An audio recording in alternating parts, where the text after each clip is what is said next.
May nakakatawa ba? Iritang tanong na ni Derek sa yaya ng mga anak. Mas lalo kasing nakakaloko ang ngising pinapakita ng babae sa kanya. Wala, di ba pwedeng umiti ha? Gagad nito sa kanya. Muli nakipagsukatan to ng tingin sa kanya, tsaka mo rin nagsalita. Let's go! Saad na lamang bago niya pa mapigilan ng sarili at muli tong halikan. Mabilis naman tumalima si Heidi, lalo pang mukhang bad mood ang Moss. Mabilis na niyang nilagay sa pandalawahang trolley ang dalawang bata. Napangiti pa siya ng tahimik ang mga tong nakaupo.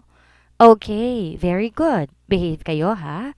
Aniya sa mga ito na napahagikik pa. Where is Manang Linda? Tanong nito sa kanyang kasamahan. Pinag-off ko. Saad nito. Wait, what? Sino bang amo dito ha? Maang na tanong nito na nakamata sa kanya. Obvious ba? Ikaw. Pero off niya. It means family day nila ng pamilya niya. Kaya pinag-off ko. Salubong niya ang tingin ng lalaki. Nakita niyang panggigigil sa mukha nito. You're... Anito na hindi matapos-tapos. Natatawa siya sa itsura ng amo. Gusto niya sa nitong taasan ng boses pero hindi maituloy. Yes, I know right? I am so beautiful. Pangaasar pang turan dito. Hindi niya alam kung bakit gustong-gusto niya itong inaasar. Kaasar-asar naman kasi. Aniya sa isipan. Hindi rin malaman ni Derek kung bakit tila gustong-gusto niya kapag nakikitang nakangiti ang babae. Cute ito at sa totoo lang gusto niya ang personality nito. Masayahin, lalo na't nakikitang nagilot to sa mga anak. Napansin ni Heidi ang palagi ang pagtingin ng lalaki sa kanya sa tabi nito. Napilitan siyang dun sa umupo dahil wala ng space sa backseat. Nasa magkabila ang panig ang babysit ng dalawang bata at nasa gitna naman si Jove, busy kakalaro sa iPad nito. Para mabasag ang katahimikang nakakabingi, muli siyang bumirada. Nakakailang na rin kasi ang malalagkit na tingin ng amo sa kanya. Malapit na nga siyang matunaw sa nakakatunaw nitong mga tingin. I know that I'm pretty. Pag-aangat ng bangko. Pero pwede ba focus ka muna sa daan? Kasi mababangga tayo niyan. Ani niya na makitang papasalubong sila sa isang nag-overtake na SUV. Holy cow! Wika ni Derek at mabilis na umiwas doon. Isang nakakatulig na businang pinakawalan nito kasunod ng palahon ng mga bata sa likod nila sa gulat. Na makabawi sa pagkabigla, halos natigilan si Heidi. Papatayin mo ba kami? Singhal sa lalaking nasa driver's seat. Tsaka mabilis tumukwang upang payapain ang dalawang bata sa likuran. Kahit may kaliitan ay nahirapan siya, kaya't kailangan niyang sumampa sa pagitan ng upuan nila ni Derek. Halos tumayo na siya sa upuan dahil ayaw tumigil ang dalawang paslit. Shh! Tahan na! Please, tahan na! Payapa sa mga ito nang biglang may humawak sa binti niya. Nabigla siya sa mainit na palad na humawak sa kanya. Dahil doon gumapang ang bulta-bultahing kuryente sa buong katawan. Maging si Derek na bigla ng ibang mahawakan. Shit! Aniya sa isipan nang tingnan ng hawak ay ang makinis at bilugang binti ng babaeng umaalo sa kanyang mga anak. At mas lalo pang nanlaki ang mata nito nang halos masilip ng underwear nito dahil nakasuot ito ng white floral dress na hanggang tuhod na binagayan ng white doll shoes nito. Nang tumahan ang dalawang paslit, unti-unti siyang napatingin sa lalaking katabi na nakatingin pala sa kanya partikular sa kanyang legs. Nakita ang pagtaas baba ng Adam's apple nito, sanhi ng nakikita nito. Maganda bang nakikita mo? Tanong dito. Super. Wala sa sariling tugon nito dahilan para mas lalong mainis. Nang bigla niya tong singhalan sa tapat ng tenga nito. Bastos! Doon, natauhan si Derek. Bakit ka ba naninigaw, ha? Gagad niya sa babae. Anong gusto mong gawin ko? Pasalamatan ka sa pamboboso o ipadyaryo ka at sabihing Mayor Frederick Villarreal ng boso? Ganon? Buisit na sambit dito. Sa sinabi niya ng babae, hindi mapigilan ni Derek ang matawa. Mukhang hindi siya binibigo ng babaeng to na patawanin. Hindi na kailangan. Ako na ang gagawa niyan. Pambabara sa babae na mas lalo pang kinagigil nito. Ganap na rin silang nakarating sa simbahan. Agad na humimper ang tatlong sasakyang convoy sa kanila. Ang sasakyang kinasasa kanila, sasakyan ng Don at dalawa nitong bodyguards at ang bodyguard ng alkalde. Uy, si Mayor oh! Bulong ng ilang naroroon na nakakita sa kanila. Nako, siya na ba magiging mayora natin? Dagdag pang bulong ng mga ito, tukoy sa kanya. Napapangiti na lamang si Heidi sa mga papuring naririnig. Bagay daw sila ng alkalde. Hindi niya alam kung bakit nalulugod ang puso sa isipang bagay nga sila ng lalaki. Tila nawaglit sandali sa isipan ang misyon. Nakita pa nga niyang kumaway ang lalaki sa ilang nagtitinda sa labas ng simbahan na ikinatuwa naman ng mga ito. Mukhang santo lang aniya sa isip habang naniningkit ang mga mata niya. Demonyo pala, bulong sa sarili. Ha? May sinasabi ka ba? Untag ni Derek sa babaeng kasama.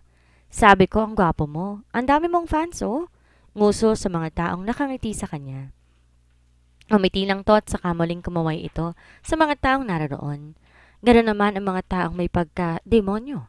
Ginagamit ng pagiging banal-banalan sa simbahan pero nasa loob ang maitim na budhi. Kasing itim ng burak sa imbornal. Are you coming or not? Untag nito sa kanya. Nang mapansin nitong hindi siya nasunod. Do'y mabilis na napasunod ang lalaki. Habang tulak ang trolley ng dalawang pasnid. Kita niya ang paglalakad patungo sa simbahan ng lalaki. Sinabihan kasi ang mga bodyguard na manatili na lamang doon dahil baka mailang daw ang mga tao sa kanya. Na makitang isang armadong lalaki na may hawak na kutsilyo patungo sa lalaking sinusundan, mabilis ang kanyang galaw. Batid niya ang panganib na hatid nito. Sa totoo lang, pagkakataon na yon para matapos ang misyon, ngunit kailangan niya ng sapat na ebidensya at tila tinutulak siya ng pusong iligtas ang mahal na hari. Shit! Aniya sa nakita at mabilis siyang tumakbo. Sinalubong na isang flying kick ang lalaking akmang iuunday ang kutsilyong hawak kay Derek. Sa lakas ng impact ng tadyak sa panganan ng lalaki, bulagta itong napadapa. Halos hindi na malayan ang mga nangyari sa bilis noon. Maging siya ay natigilan sa biglaang pagbulagta ng lalaki sa harapan. Natigilan si Derek nang naalerto sa biglaang pag-atake sa kanya ng lalaki.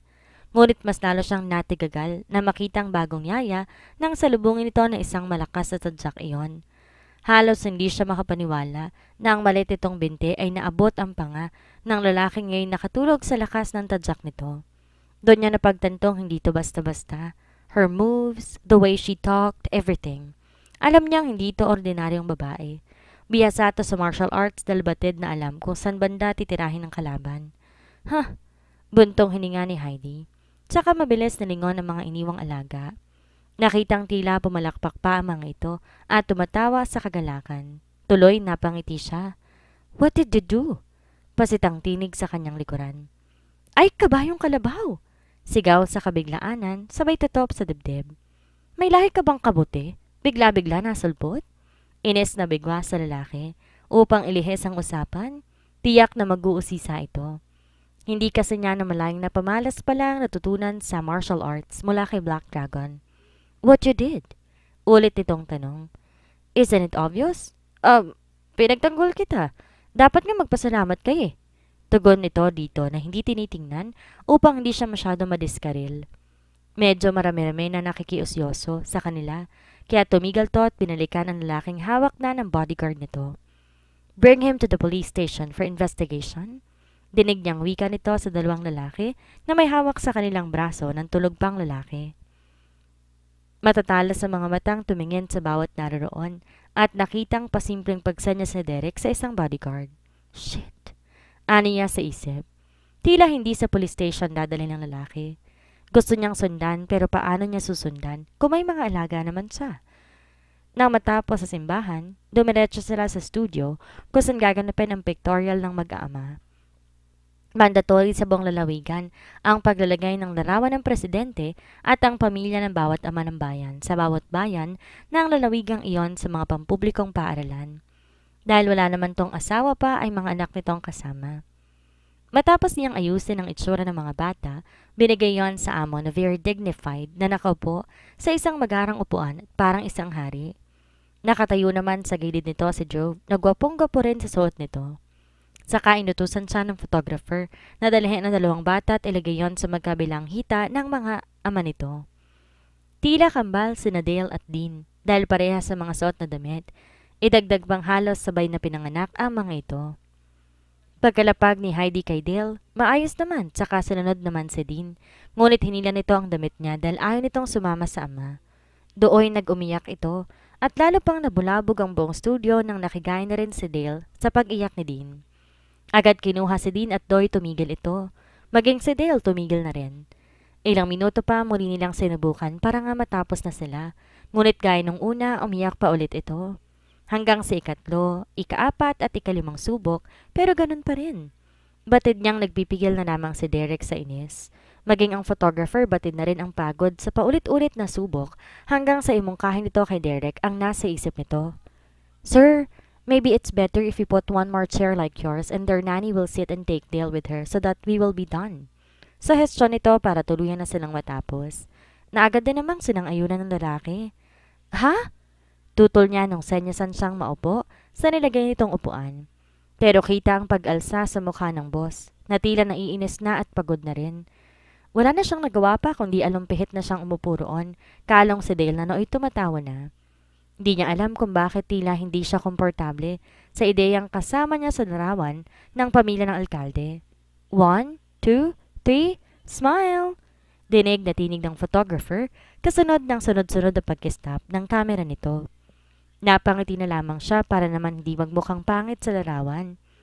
Nang maya-maya pinakita sa screen ng TV, naroon na ang larawang nakuha sa kanila. Larawan yon ng animo isang masaya at kumpletong pamilya. Napangiti siya hanggang unti-unti napalis ang ngiting umuukil sa labi niya. Hindi ako pwedeng marahuyo sa pamilyang ito. Pagpapaalala sa sarili nang lumingon siya sa lalaking nasa isipan nang maghinang ang kanilang mga mata. Alam niyang napapansin ito ang pagtiim na mukha, kaya mabilis siyang umiti sa lalaki ng ubod tamis para maitago rito ang ginawa. Bigla tong nagbawi ng tingin sa kanya at nahiya pa ang loko. Aniya sa isip na makita ang pag-iwas nito. Nang maramdaman ang pagtawag ng kalikasan sa kanya, agad lumapit kay Derek at binigay dito ang hawak na si Dean na medyo antok na gawa ng hapo sa pag-iyak. Napamaang to nang abutin nito ang anak na tila nagtatanong kung bakit. Ihing-ihi na ako eh. Bulong dito at mabilis na umalis sa harapan nito. Tinungo ang palikuran. Naiwan na lang napapangiti si Derek at kinuha pa ang kuha nilang larawan para gawing wallpaper at screensaver ng kanyang phone. Di mapigilang titigan ang inosenteng mukha ng babae hanggang sa sumingit sa balintatawang eksenang ginawa nito sa harapan ng simbahan. Hindi niya napigilang mapaisip sa kilos at galaw ni Heidi kanina. Galawan ng isang babaeng may alam sa karate or martial arts. Hindi siya maaaring magkamali dahil natutunan din yon nung ipasok siya noon ng ama sa self-defense classes. May agam-agam man mas nanaig sa kanyang nakikitang kagandahan nito. Hindi rin niya maesplika ang sayang dulot nito sa kanya. Napatingin siya sa mga bata. Masayang naglalaro si Dale kasama ang panganay na si Joel. Napangisi siya sa mga anak. Sa totoo lang, pinaako lang naman sa kanya na mga babaeng naging parte na nakaraan niya. All of them undergo DNA test, pero ni isa, wala siyang tunay na anak sa mga ito. Tila gusto niya tuloy magkaroon ng anak at napapangiti siya sa isiping si Heidi ang babaeng magbibigay sa kanya ng tunay na anak na manggagaling sa kanyang punla. Pagkabalik ni Heidi galing sa CR, hindi niya maiwasang makunot noon na makita, tila nangingiting mag-isang amo. Ano naman kayang iniisip ng Herodes na to? Lumuluwag yata ang tornilyo. Ngiti-ngiti pa talaga. Aniya pa sa isipan. Bago pa siya nito mapansin, ay agad na itong nilapitan. Ahem! Ano nakakatawa? Aniya na sa panahon yon, siya naman ang nagtanong. Bakit masama bang tumawa? Salag nito na kinakunot ng noon niya. Siya naman napatawa na rin. Ikaw talaga? Wala kang originality. Linya ko yan eh. Aniya rito at saka tumawa. Napatigil lamang siya nang dumilim na naman ang mukha ng lalaking kanina ay ngiti-ngiti. Pagka-uwi sa kanilang bahay, sinalubong siya ng dalawang babae. Noon lamang niya nakita mga ito. Agad na nakipaglaro ang mga ito sa dalawang paslit, tsaka bumaling sa kanya. Di may pagkakailang kambal ang mga to dahil sa wangis na mukha nila. Hi, Ate Heidi. Kamusta? I'm Rachel and my twin, si Rochelle. Pagpapakilala ng babaeng medyo bilugan. Kami ang twin na kilala mo agad kung sinong-sino. Oversize ako at itong si Rochelle, malnourished naman. Anito at saka humagikik. Napabungis-ngis na rin siya sa biro nito, pero mabilis natapos yon nang mapansin niya ang kwintas na suot ng babae. Bumilis ang pagtaas-baba ng kanyang dibdib. Hindi siya maaaring magkamali. Yun ang kwintas ng kapatid. Nang lumingon na isang kambal, kawangis din itong suot ng kakambal at doon naalala ang kanyang kwintas na hindi niya na natubos pa. Napansin ng mga ito ang kanyang pagkatigagal. Okay ka lang, ate? Untag ni Rochelle habang hawak-hawak si Dean. Napansin ng mga tong nakatitig siya sa kanilang kwintas. Hinawakan ni Rachel ang kwintas na suot at saka nagsalita. Ah, ito ba? Graduation gift to ni Kuya Derek sa amin. Di ba ang ganda? Anito sa kanya. Muli, umahon ng galit sa dibdib nito at bumalik sa isipan ng totoong dahilan kung bakit siya naroroon. Oo. Alanganing turan sa mga ito. Ang ganda. Komento at naalala ang sandali na binigay yon ng mga magulang sa kanila ng kapatid na si Hana. Naagaw ang pansin na muling magsalita si Rochelle. Sabi ni Kuya, sinanla daw to ng isang dalagita. Mga isang taon na nakakaraan kaya lang, hindi raw kailanman binalikan ng dalagita. Dagdag pa nito. Paano babalikan kung patay na siya?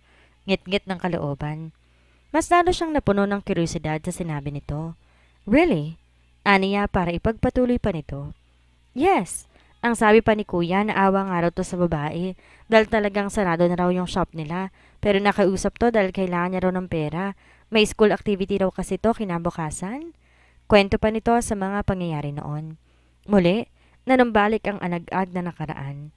Di niya maiwasang sisihin ang sarili dahil hindi nagawang ibigay ang perang kailangan nito. Kung meron lang siyang pera, tiyak na hindi na to aalis ng kanilang bahay. Marahil ay buhay pa ang kapatid. Ngunit bago pa kung saan mapunta ang isipan, mabilis binalik sa babae ang tingin. Napangiti siya sa babaeng kausap dahil mapagbigay ito sa impormasyong kailangan para mas lalo pang maintindihan kung paano nagawa ng isang Frederick Villarreal ang bagay na yon sa inosente niyang kapatid. Masyado nga yang mabait si Kuya eh. Anas pa nito at saka bumulong sa kanya. Biruin mo, tinanggap silang lahat kahit di niya talaga anak. Dagdag nito. Doon ang ngiting kanina'y nasa labi niya, naging ngisi. Mabait? May mabait bang gumagahasa at pumapatay ng walang kamalay-malay? Bulong niya sa sarili. May sinasabi ka, ate? Tanong ng kaharap. Tansya niya mas bata to ng 4 na taon sa kanya. Wala. Katwa nito. Kinagabihan di siya makatulog. Pabaling-baling siya sa higaan. Natatakot pa siya dahil baka magising si Aling Bining na nasa kabilang kama. Maingat siya lumabas ng kwarto nila. Malalim na ang gabi kaya hindi na siya nagabalang magsuot ng kahit ano dahil wala naman sigurong gising ng mga oras na yon. Suot lang ang manipis niyang puting kamison na nakasanay na kapag natutulog. Malambot kasi ito at komportable siya. Mabilis tinungo ang kusina, tila nauhaw siya. Dahil kita naman ang kinaroroonan sa ilaw sa labas. Mabilis tinungo ang fridge upang uminom na malamig na tubig. Papanik na si Derek sa hagdan na makita na may liwanag buhat sa kusina. Malalim na ang gabi kaya't alam niyang tulog na lahat ng kanilang kasambahay. Baka naiwang bukas. Aniya at saka tinungo ang kusina. Medyo may tama rin konti dahil medyo naparami siya ng inom sa minibar nila.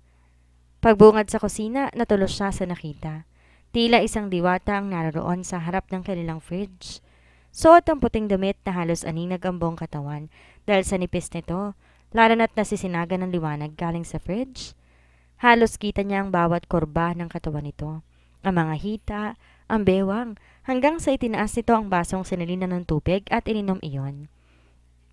Sa pagtaas ng braso, nalantad ang dibdib nitong walang bra. Tila nawala ang pagkahilo sa hinang alak na nainom at bigla ay nag-init ang katawan. Matagal-tagal na rin siyang walang babaeng na ikakama dahil tansyado ng lahat ang galaw niya matapos mahalal bilang alkalde. Naginhawaan si Heidi na makainom, tsaka huminga na malalim. Ayos! Aniya na maginhawaan. Mabilis siyang pumihit pabalik sa silid nila na makitang isang figura.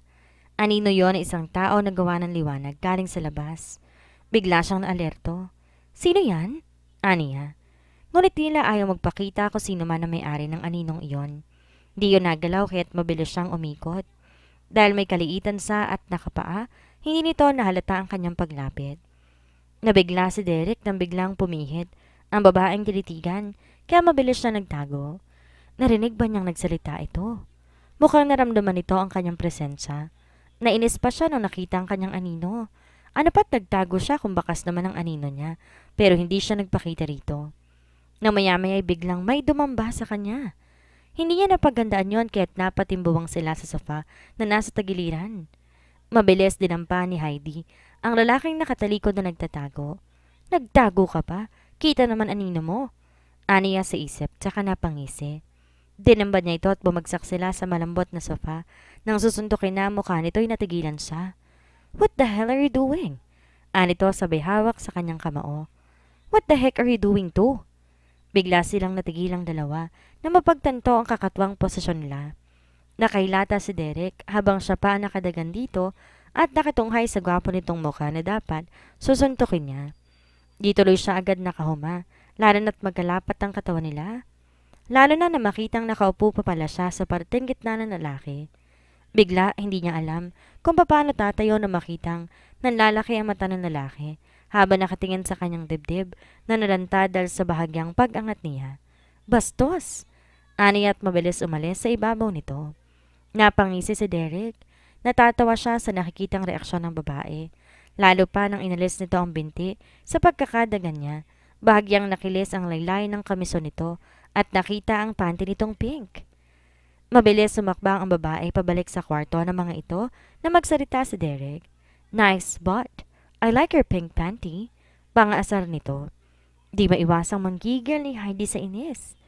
Nakita niya muli itong lumingon. Sa pagkakataong yon, nakaupo na siya sa sofa. Mabilis tong sumunod sa kanya at isang malakas na sampal ang igagawad sa gwapo niyang mukha. Pero hinuli niya yon at hindi pa palapit sa kanya. Agad siyang siniil ng halik. Mapusok yon. Nanunulak ang babae pero kalaunan, bumigay din. Naramdaman niya ang pagganti nito kaya't siya na ang bumigay at nagpakawala na isang matamis ng ngiti. I know you're gonna like my kiss. Ani yan ay kinagigil lalo ng babaeng kaharap. But sorry, I have an appointment tomorrow morning. We will continue this some other time. Kalmadong tura ni Derek, tsaka tumayo at naunang umalis. Naiwang inis na inis si Heidi. Gigil na gigil siya sa lalaki. Naunahan pa siyang mag-walk out. Nagmamaktol ito at saka ginulo ang buhok sa sobrang inis. Kala mo, ang galing mong humalik? Sapakin pa kita eh. Napangiti na lang si Derek habang naririnig ang pagmamaktol na tinig ng babae. That girl made his day. He liked her lips. He loved to kiss her again some other time.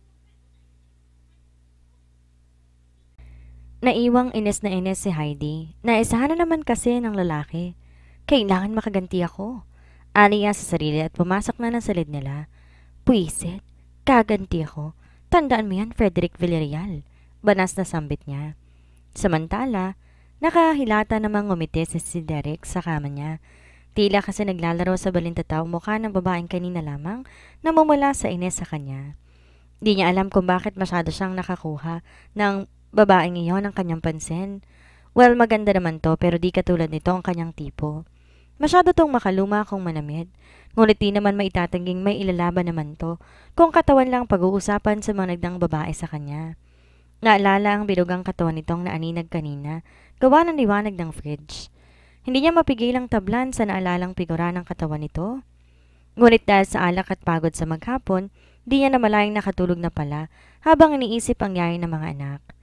Kinabukasan, ginulantang siya ng malakas sa pag-ring ng kanyang cellphone. Di pala niya to na silent. Ayaw pa sana sagutin dahil antok na antok siya, ngunit nang tila walang balak sumuko ang natawag sa kanya, ay inabot iyon. Hey, man! Bungad ng masiyang tinig ng kanyang kaibigan ni si Onofre. May-ari to na isang investigative agency, security agency at maging CCTV installation, kinakareer na nito. Ang aga bro, antok na saad. Narinig niya pa ang pagbunghalit ito ng tawa.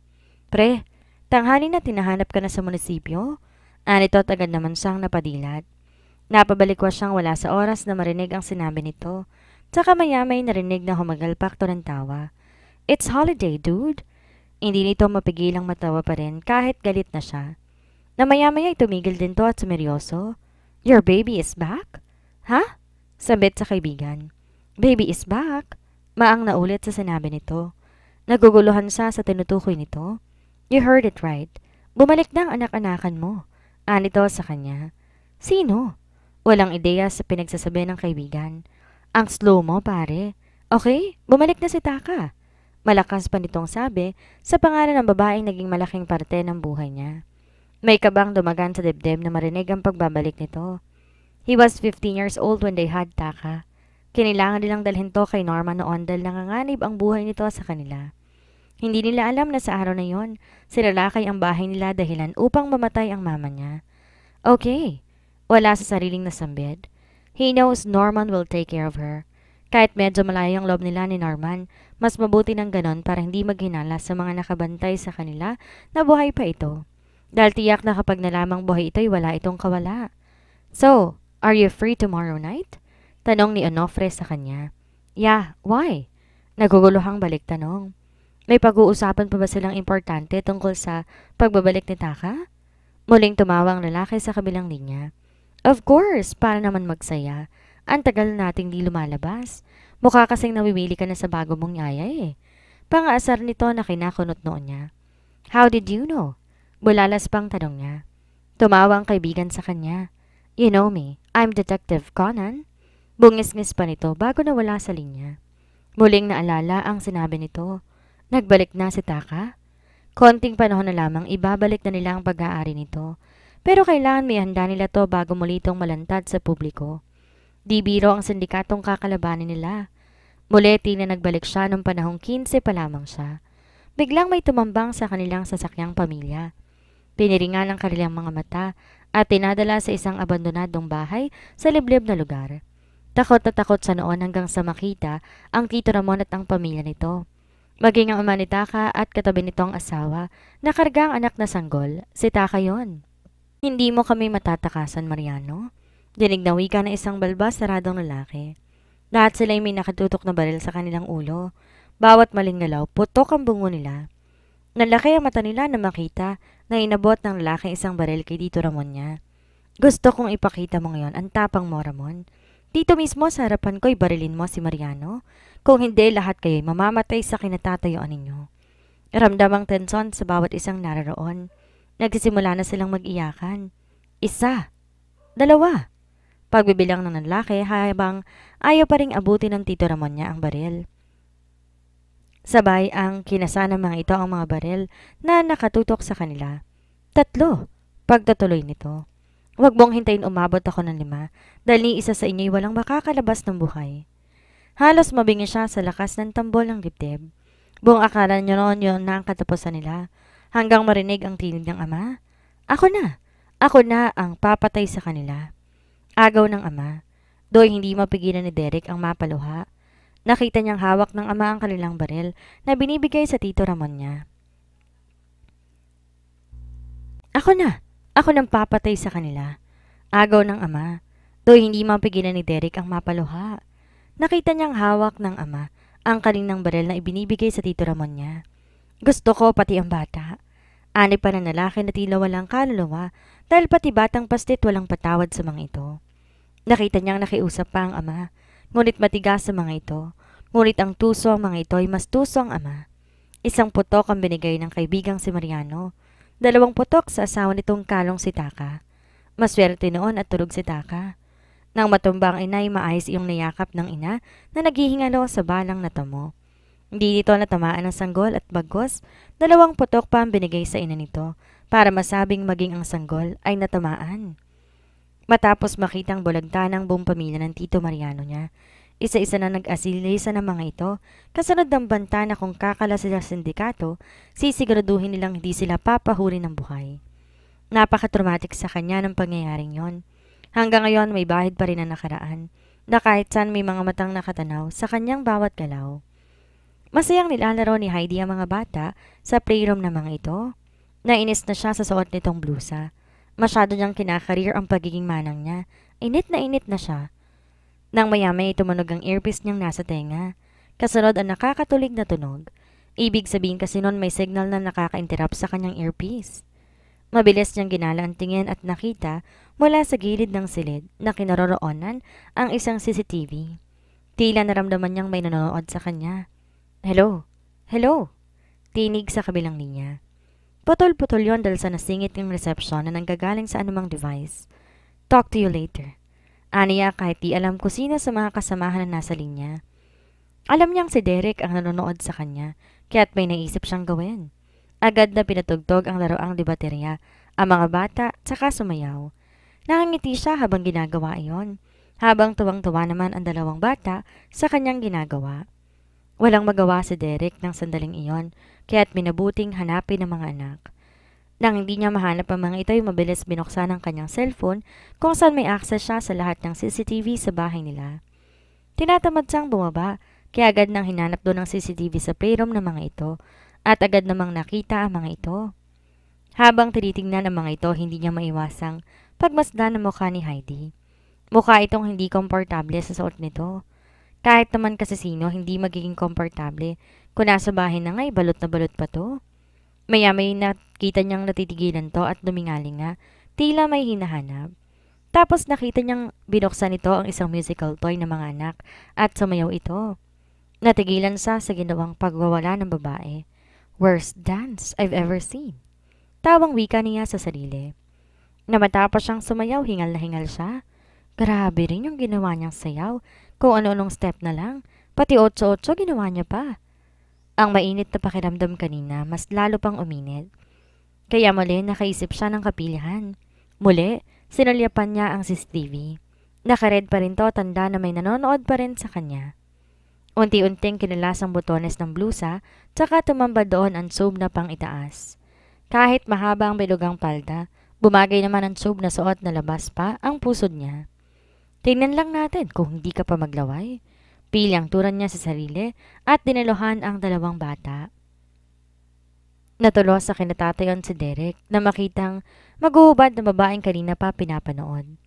Napasinghap siya nang tumambad sa kanyang cellphone screen ang makinis itong punong dibdib at ang pusod nito. Bigla'y tila uminit ang kanyang pakiramdam sa nakikita. Nang akmang babalik na siya ng silid niya, halos mabitawan niya ang kanyang cellphone sa kabiglaanan. Nasa likuran niya kasi ang kanyang ama na kanina pa palang naroroon. Papa naman, bakit ka ba nanggugulat? Gulat na turan pa nito. Aba, kanina pa kita tinatawag. Hindi ka nalingon na nasagot tapos sasabihin mo, nanggugulat ako? Ani ng ama na nakangiti sa kanya. Napaisip tuloy kung napanood din itong sumayaw ang yayin ng mga anak. May nakita po ba kayo? Tanong dito. Nakitang nagtaas ito ng kilay. Bakit? May dapat ba akong makita? Gagap nito dahil nga upang mapaisip na marahil hindi nito nakita ang pinapanood kanina. Wala. Ano pala yon pa? Tanong sa pakay ng ama sa kanya. Kinausap ko na si Norman. Sabi ko hawakan na muna niyang kaso ng iyong mama, pero matigas yung kababata mong yon. Wika ng ama. Napabuntong hininga siya sa sinabi ng ama. Saka muling sumagi sa utak ang sinabi ng kaibigang si Onofre. Taka is back. Aniya sa ama. Galing kasi sa Amerika ang babae. Tipid na tugon pa ng ama. Dahil alam nilang malaking peligro na kaamba sa kanilang buhay. Kakapatulog lang ni Heidi ng mga bata na makitang papalabas si Derek. Saan kaya pupunta ang Herodes na ito? Aniya sa sarili. Pasimple niyang sunundan ito. Saka kamadali nito ay may nalaglag sa mga dala nito. Agad niyang pinulot yon nang makalayo ang lalaki at doon nakita ang isang larawan ng babae. Tansya niya kaedad yon ng kanyang kapatid. Sinuri ang larawan. Hindi niya kilala ang babae pero malaki ang kutob niya na yon ang sadya nito. Mabilis sa mga paang tinalunton ang parteng pinag-iwanan ng kanyang sasakyan at lumulan doon. Sinundan ng lalaki hanggang sa humantong siya sa isang malaking bahay. Napakunot noo siya kung bakit ito nakatingin sa malaking bahay kung hanggang sa makitang lumabas sa veranda nitong isang babae. Siya? Siya ang babae? Singhap niya na magawi ang mukha nito. Di niya malaman kung anong iisipin sa sandaling iyon. Di rin malaman kung selos ba nagtutulak sa kanya para mainis sa babaeng tinitingnan ni Derek. Maya-maya muling umilaw ang kanyang earpiece. Hello? Mabilis na wika sa kung sino mang nasa kabilang linya. Hello? Barito nung tinig at alam niya kung sino ito. So, kamusta ang misyon mo? Tanong nito. Okay lang boss, pagod. Tawang pahabol dito. Ang seryosong kausap kanina ay napatawa na rin. You choose to do that. Anito at saka muling natahimik. So, did you like looking to your new member? Tinig nito. Nabigla pa siya sa tinura ng kausap. Look at your right side. Anito. Agad na nilingon ang sinabi nito at nakita niya ang boss na si Black Dragon. Nakakubli at kumakaway pa sa kanya. Muli, nagumon siya sa malayong iniisip kung ano ang kaugnay ni Derek sa bagong kasamahan sa grupo. Muling ibinalik ang tingin sa leader nila, ngunit wala na ito sa kinatatayuan nito kanina. Kaya minabuting tingin na lamang ng lalaki kung ano ang gagawin nito at sino ang babae rito. Maya-may napalingon ang babaeng tinanaw nito. Tila nakaramdam to na may nakamasid sa kanya, kaya mabilis pumasok sa kabahayan ng mga ito. Nang wala na doon ang babae, nakita niya, umabante na ang sasakyan ng boss. Mas lalo siyang naintriga sa kaugnayan ni Derek sa bagong kasamahan. Wala siya nagawa ng umalis to kaya't minabuti na umuwi na rin at makapagpahinga. Kinabukasan kahit medyo puyat sa pagsunod sa lalaki, maaga pa rin siyang nagising. Nag-inat-inat pa lamang siya na matanawan ng isang lalaki sa may poolside. Naka-swim trunk lang ito habang kasama ang isang nakatupis na babae. Agad siyang napakunot na makilalang babae. Pagtingin sa orasan, 8:00 na pala. Ang buong akala'y maaga pa kahit mabilis ang galaw na nag-imos upang tunguhin ang mga alaga. Saka mamadali halos kamay na lang niyang pinangsuklay sa buhok. Nang pagbukas ng pintuan, nagulat siya sa bumungad sa kanya. Ay, kabayong pala ka! Malakas na wika sa pagkabigla na makita roon si Jove. Nakahalokip-kip at madilim ang mukha. Ang aga! Mukhang masama ang bangon ng malditong to. Aniya sa isipan. Wear your swimsuit, now! Matiim na utos ito sa kanya na para bang magkasing edad lang sila kung makautos. What? You heard it right. Wear your swimsuit. Marin pang ulit ito na tila ba itong pinaka-boss sa lahat. Sa mukha, kita mong inis na ito. Nang maalalang na dumawan kanina sa poolside, alam na niyang pinuputok ng butsi nito. Wait, anong gagawin ko? Bakit ako kailangan magsuot ng swimsuit? Maang niya sa bata. Ano bang ginagawa ng tao naka-swimsuit? Anito na diniin ang salitang swim. Napangisi siya sa pambabara nito. Sabi ko nga, magsuswim. Sagot din sa tanong sa bata.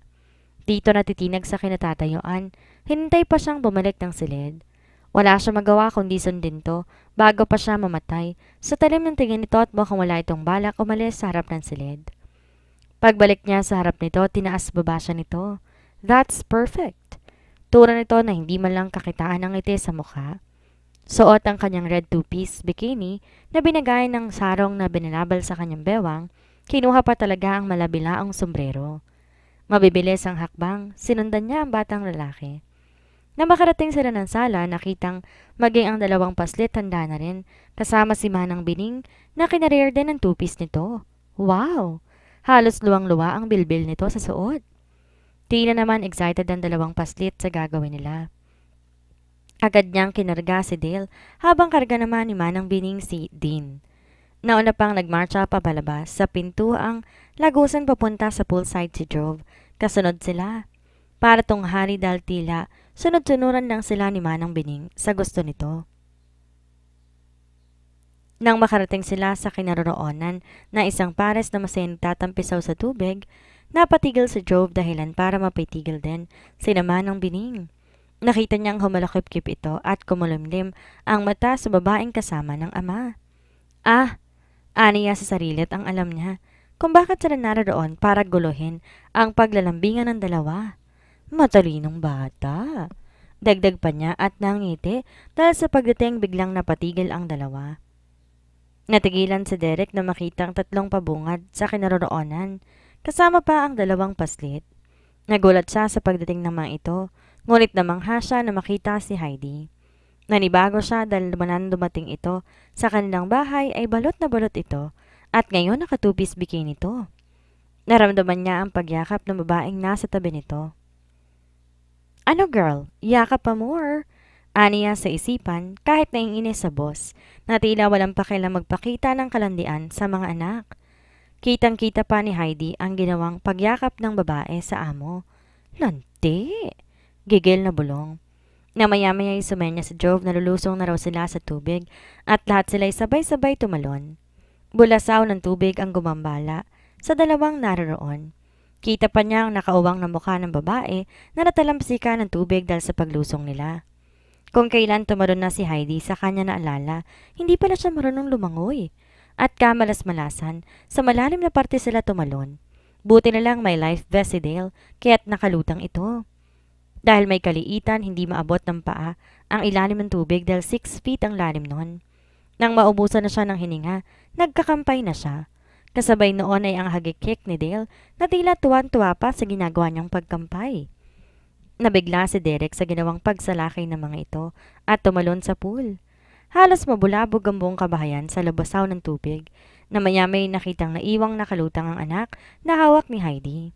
Nung una, naisip niya baka nalangoy ang babae. Ngunit ilang minuto lang ang lumipas, nakita niyang kumakampay na ito. Mabilis siyang kumalas kay Angelique at nilangoy patungo sa babaeng hindi yata marunong lumangoy. Pero ang lakas ng loob na lumusong sa pinakamalalim pang bahagi ng pool ha. Mabilis niyang nilingoy patungo roon at nakitang tila ng hihina na ito.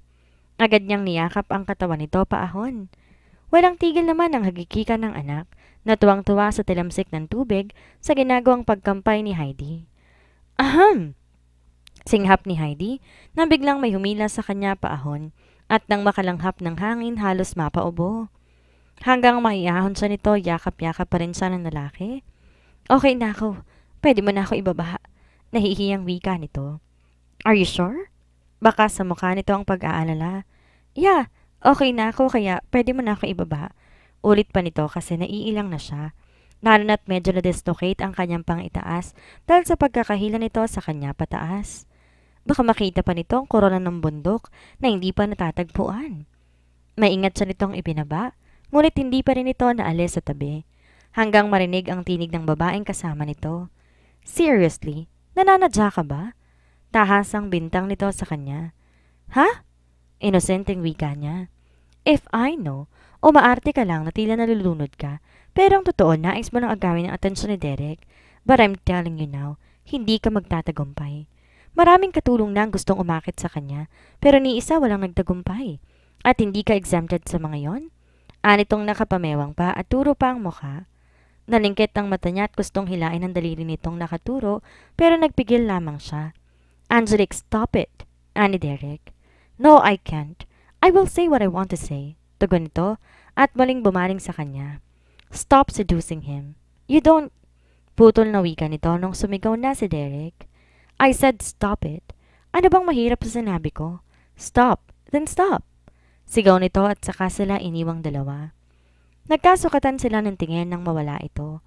Lumapit pa ito sa kanya at muling binantaan habang nanlalaki ang mga mata nito. Don't try me. You don't know me. Matatalim ang mga mata nitong tumitig sa kanya.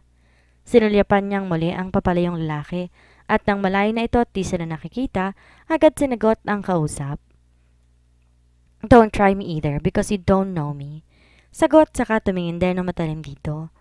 Akala siguro nito madali siyang papasilong dito. Nakita niyang umigting ang bagang nito sa kanyang sinabi nang maya-maya bigla siya nitong sinabunutan.